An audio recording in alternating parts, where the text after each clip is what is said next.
hayo arday baana hayo ubaxii waddankaana hayo. Asalaamu calaykum waraxmatullaahi wabarakaatu. Asxaabta kusoo dhawaada muuqaal kale oo aan maantana kaga hadli doono qayb ka mid ah questionnaire-ka. Muuqaalkan labaad wuxuu gunaanad u yahay laba muuqaal oo aan ugu talagalnay inaan ka duubno questionnaire-ka. Maanta waxaan baran doonaa sida survey loo sameeyo adigoo isticmaalaya MS Word. Waxaan aragna maanta u socno waa inaan sameyno questionnaire noocan oo kale ah sidee Word ugu sameynaysaa.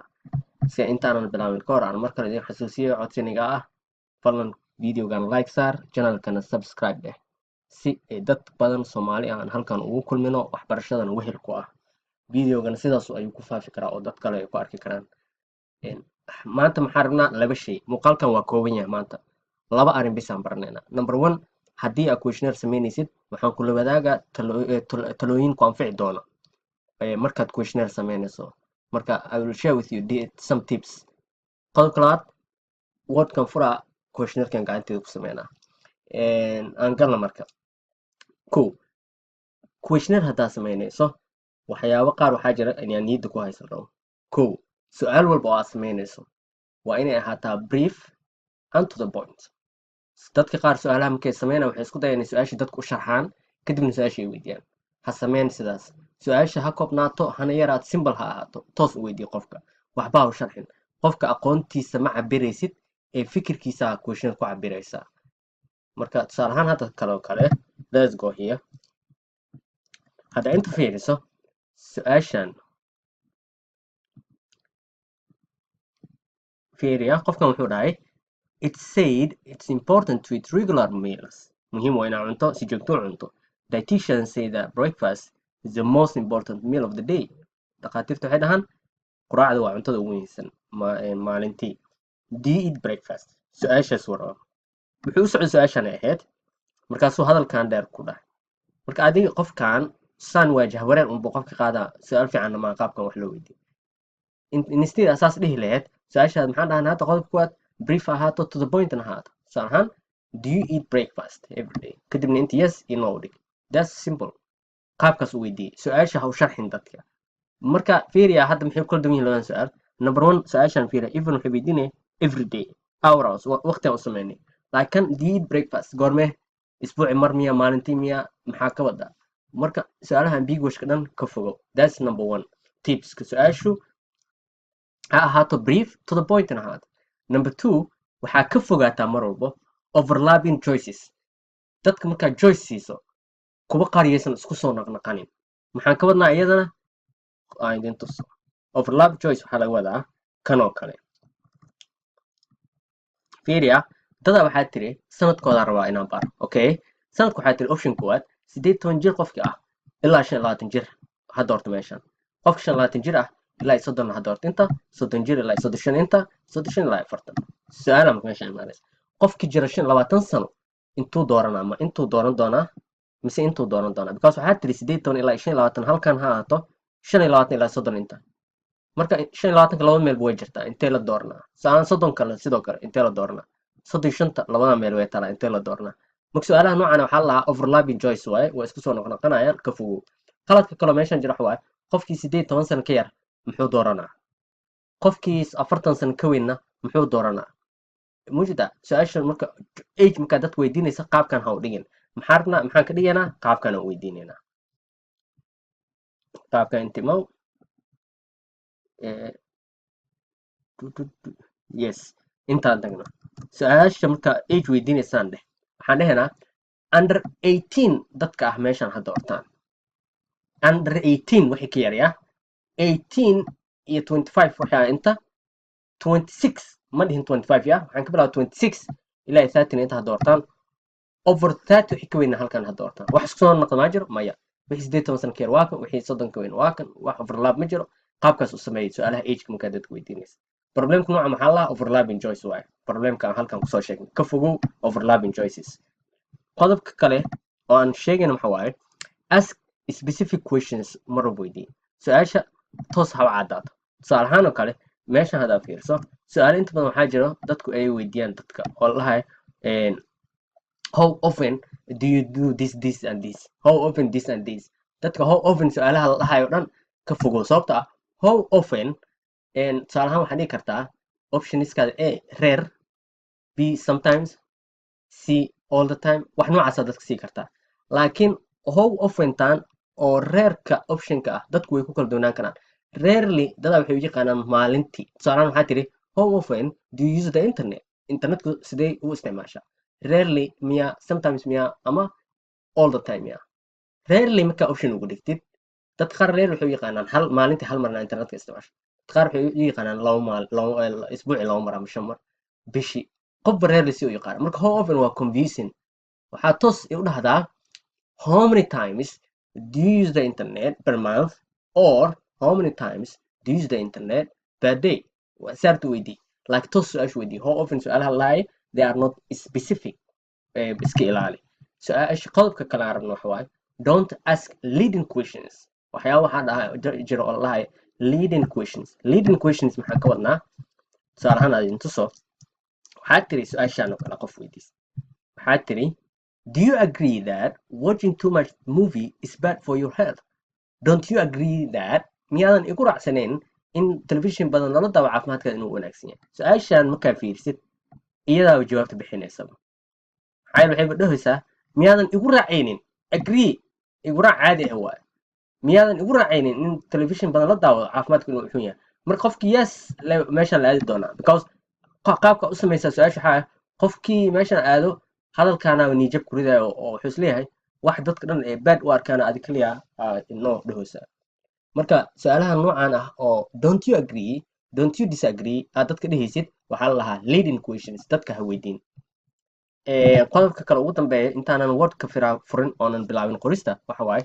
don't use under in the same question markaa question su-aal dad weydiinayso oo aad rabto inaad su-aasha qof kaaga jawaabo su-aasha hadday under dhexda ugu jirto su-aashaas laba u jibi su-aal marba hadday under leedahay waa su-aal dadka confuse ku keeni karto tusaale ahaan oo kale su-aalaa weydiisay x and y qofku waxaa suuragal ah inuu x waafaqayo laakiin y uusan waafaqayn qofkaas muxuu sameynaa marka under su-aalaha wata dhan iska ilaali marka intaasaa noo ahaato tipskan waa badan yihiin tips badan laakiin tipskan waxaan ka keenay GCSE journal la dhahayo oo questionnaire ka design karaya hadda waxaan marka bilaabeynaa haddaan rabna inaan sameyno questionnaire tusaale ahaan kasoo qaad videogii horaa daawatay waxaa tagtay articleska waxaa furtay qaybahooda resultiga figuriska fiirisay su-aalahanaa la timid shantan su-aal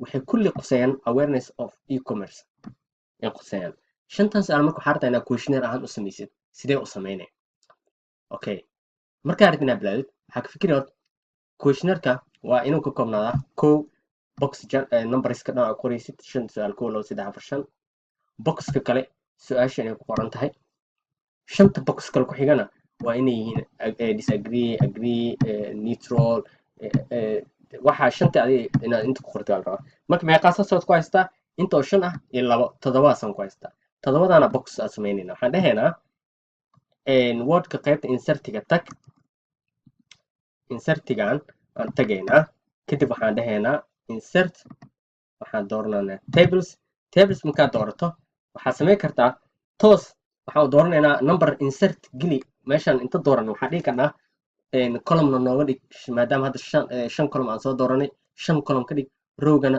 maadaama 5 su-aal yihiin 5 row ah hal row kale ku dar oo discussion waxaas waa kastoo yar little bit challenge waxaa kaa wanaagsan waxaa toos dooranaynaa 5 xaba intaan ka dooranaynaa column y kadibna waxaan sameynaynaa hoosan waxaan u aadaynaa rowiska 6 row 5 oo su-aalaha ah iyo hal oo titleska ah saasaan u dooranaynaa marka qaabkaasaan sameynaa waxaan dhahaa hadda fiirso table leh 5 xabo waa kaay kadibna intana waa 6 xabo waa kaay hadda markaa fiirsid marka meeshan waxaan haystaa tableska haddaan design garaynayna marka ila socaya waxaan dhahaynaa horta kow labada boxkan inta keen because number oo cabir rabaa number mar hadduu cabir rabana waa iska yaraynaynaa kow boxkan koowaad iyo kan labaad isku fur right click dheh right click markaa dhahdo merge cells dheh waxaad doorataa merge cells isku fur waay labada box oo isku furaa sababta isku furaa waxa waaye waa idin tusi doonaa marriage dheh waxaan dhahaa kadib awareness qaybahan su'aalaha ee ku qoran awareness markaa dhahdid kadib inta imaaw su-aasha koowaad labaad saddexaad afaraad iyo shanaad haye inta waa dhignay inta waxaan dhahaynaa marka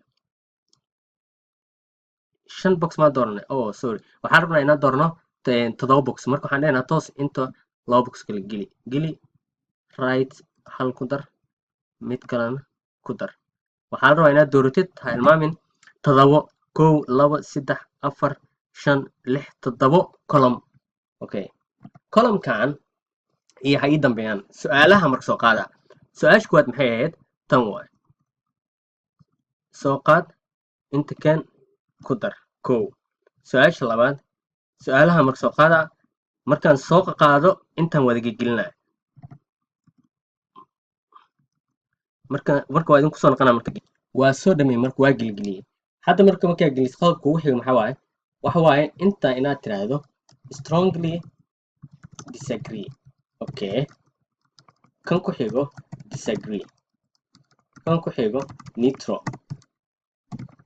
kan ku xigo agree kan ugu dambeeyo strongly agree meesha ila soco markaa waxaan sameynaynaa focus tan marka waxaa ka wanaagsan maadaama saan u qoran yahay inaan istaag ka dhigno si aan lacalla waxaa rabnaa inay toos u qurxanada question right kligaan dhahaa waxaan leenahay text direction mujida text direction kadib istaag ka dhig kanaan dooranaa mujidin soo weynisiyo this is the text direction istaagaas inuu noo ekaado hadda saanuu noo yahay ma rabno saa inuu noo ahaada rabnaa okay kadib dooro okay fiiri mujido hadda marka boxkan firaaqada aan ka dhigi karnaa marka intaan kasoo bilaabaynaa kan right click text direction kan dooro enter the same goes with this one we go for text direction choose this one then we press enter then right click text direction this one enter this one right click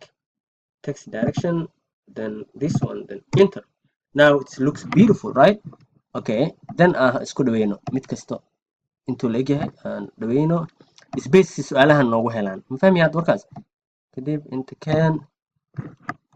kan asaa dooran ka qaad selectionka kadib tableka soo qaad kadib kan sidoo kale and finally this one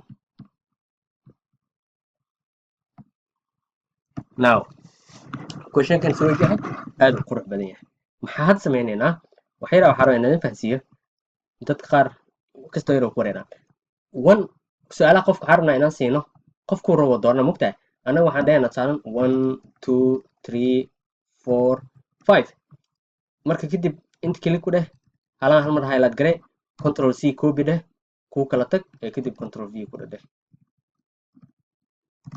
qofka marka hal mar aan soo weynaysiiyo qofka markaa su-aashaan weydiisid hadhow strongly disagree wuxuu doonan doonaa 1 qofkii disagree ahna 2 marka mar qaar dadku waxay ku wareeraan 1 maan ka bilaabaa oo hoos ma wadaa la kor ma wadaa oo 1 up to 5 or 5 maan ka bilaabaa hoos ma wadaa waxaa la aadaa sempre numberka weyn agreement uu dhinaciisu jiraa marka kulamaa agree dhinaciisa aado kulamaa numberka u weynaado kulamaa disagree dhinaciisa aadana kulamaa numberka u yaraado marka questionnaire-ka dadka oo buwaagta haddaa akhrisid questionnaire design-ka ah waxay ku dhahayaan dadka haddaa number u qoraysid 1ka wuxuu u taagnaadaa waxaa wanaagsan disagree inuu u taagnaado strongly agree-gana inuu 5 u taagnaado marka tips waa kuwaas marka qaabkaas samayn karnaa marka meeshan hal waxaa noo dhiman midkan maadaama korkaas taagan yahay micno ma sameynaya inta inaan keena arnaa waxaan dhehnaa marka click si hal mar haddana right click dheh cell alignment dheh